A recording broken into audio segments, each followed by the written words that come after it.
Attention renters, we don't put dishwashers in our rentals. We don't put garbage disposals in our rentals. We don't put ceiling fans in our rentals. A lot of the times we won't put any blinds into a property. You didn't want to know why? Because your kids hang from them.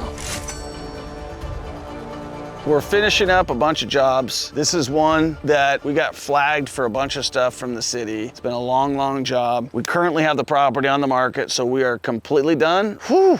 Feels nice to say. And we worked out a situation on this particular deal. I'll tell you something. I want to tell you how to problem solve. So we had a contractor, I'm not gonna say his name, that basically stole some materials from me by like ordering stuff on Home Depot. One of my people didn't catch it. And really, I had him dead to rights, okay? Like I had him write a full confession, could have turned it into the police, had everything recorded. I said, you know what? I want to ruin this guy's life. He got a little greedy. We've got work that he could do to work it off, and that's what I offered him. I did give him a timeline. He didn't hit that timeline, so I could break my agreement, but that's not worth it. So I was trying to turn a negative into a positive. So this house right now, we were gonna turn it into a rental because it took so dang long to finish it up. I got it on the market with one of the guys who's in my program. Shout out Joe Blackshire. But there was a lot of problems that we had to deal with this particular property. And this is just bureaucracy. Like they wanted us to, oh, look at that old big old thing. Holy smokes, look at that. You see it? Oh, he went underneath it. What was that? Is that a raccoon? There's definitely somebody living underneath here though. That's where he went. He went under here. Every time you're dealing with like a different market, a different state, you're gonna learn a lot of different things. And the one thing we learned about this, about Kansas City, Missouri, is they have a lot of raccoons here. I've had more raccoons break into houses, more squirrels break into houses than anywhere else in the country. The other thing, what were the issues on this one, Danny, on the deck? So the original issue was the city approved plans to rebuild the deck because it wasn't properly built originally, however many years ago before it was purchased, to rebuild the deck exactly where it was. And then the first time we called for inspection, they came out and the inspector was like, hey, it's too close to the property line. It needs to be fire rated timber or we got to change the whole plans and permit and everything. So we fought that tooth and nail and we're like, you guys approved the plans. We're replacing what was.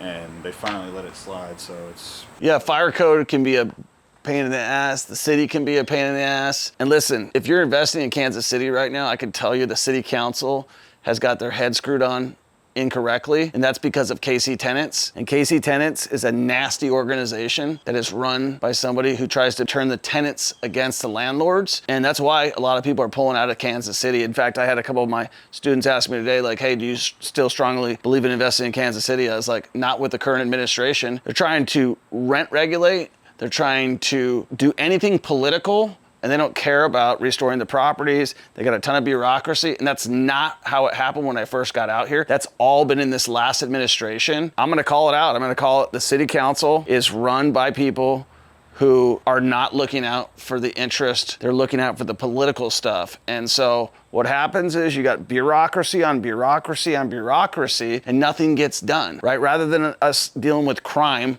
they're worried about approving these small little items, these plans, and this, that, and the other thing, and making it so cumbersome that most people would not make it through this flip. Like, if this was your first flip, would you make it through? I probably would have given up. I don't quit on things. I'm sure he probably wouldn't have. He says that now, but I don't think you're a quitter. But a lot of people would. It would depend on me personally. You know, if I wasn't in the finance, to carry the cost for this. And pay attention to who's in city council. A lot of those people have let me down. A lot of them I have contributed to financially, and that's why I'm calling them out right now, because they need to get involved in protecting the city, putting crime first. We got a murder at the Super Bowl parade. You don't hear nothing about that, but all you hear is about, these guys trying to basically tell you what you can and can't do. So vote your people out, especially if they're run by somebody like KC Tenants, who's really the one running the show. And they're using tenants to pin them against the landlord, which doesn't help anybody out. They're like, oh, we need to set the rate of rent. I got one better for you. How about you set the rate of utilities? Because the utilities come off like that. We have to actually do an eviction for somebody who's a bad person,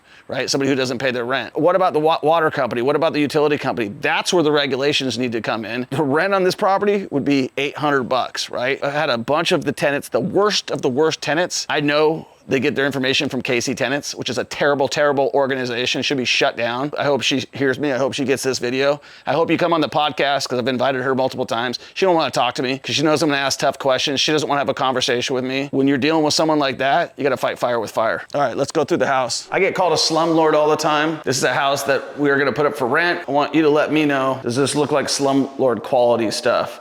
These are brand new hardwoods. The only thing that they messed up on is we buy the cheap stuff and they didn't fill all the wood filler in, which to me, I kind of think it gives it a little bit of character. So I don't think it's a big deal. Probably saves them a lot of time not having to do everything. So I don't think it looks too bad. But so for those of you guys who call me a slumlord, I want you to pay attention to this slum that I have. We have granite countertops, slumlord. But here's what we don't have. We don't put dishwashers in our rentals. We don't put garbage disposals in our rentals. We don't put ceiling fans in our rentals. So there's no dishwasher, there's no ceiling fans, but guess what? You've got brand new cabinets, a nice big sink, but no garbage disposal. So let me tell you why I don't put garbage disposal in it for everybody who's been calling me a slumlord. Number one, most of you guys who are renters, attention renters, don't know how to use a garbage disposal. You don't know how to use a fucking garbage disposal. You think like that you dump all your stuff in there and grind it up. But what you really do is you go and scrape it in the garbage can and then you spray it off. By that time, the dish is almost cleaned anyways. So the way I was taught to do it is you buy one of these stoppers. This one actually comes with one. And you fill it up with hot water and you wash your freaking dishes. So a dishwasher is a high maintenance item that goes bad all the time. It attracts bugs and it attracts a bunch of other BS. Let's go on to the next slumlord item I'm called with. No ceiling fans. Another, that's an amenity.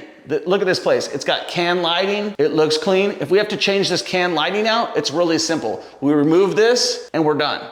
We have a ceiling fan that goes out, a blade that goes out. All the blades wilt over time. They all go bad. It usually has 3 different bulbs. People break stuff. So this is trying to make your things maintenance free. Look at the tile that we put in here. This is nice tile. We want to make these properties indestructible. You want to make your rentals, doesn't mean you can't make them nice. The other thing that I try not to do is put a ton of blinds in there. The only reason we put blinds in this property is to protect it. But a lot of the times we won't put any blinds into a property. You didn't want to know why? Because your kids hang from them. Attention renters, your kids hang from them and you know it. But I just want to let you know because I've been called a slumlord a lot. I want to show you how our slums look when they're done. He did a great job on this, didn't he? As you remember, we need a mirror. I don't know, should we give him a mirror? Does a renter need a mirror? What do you think? Am I taking it too far? Am I taking it too far without a mirror? I mean, you got a phone. I mean, like, I can actually zoom in. We don't have a mirror here, but that's a big deal. But look at all these nice appliances. Look at all this stuff. It looks great, right? I want your feedback. Does this look like a slumlord property or does this look like a place that you would want to call home? Do you think I'm a barbarian for not putting in ceiling fans or garbage disposals? We just try to make our properties indestructible. In fact, we put nicer wood in these properties than we do.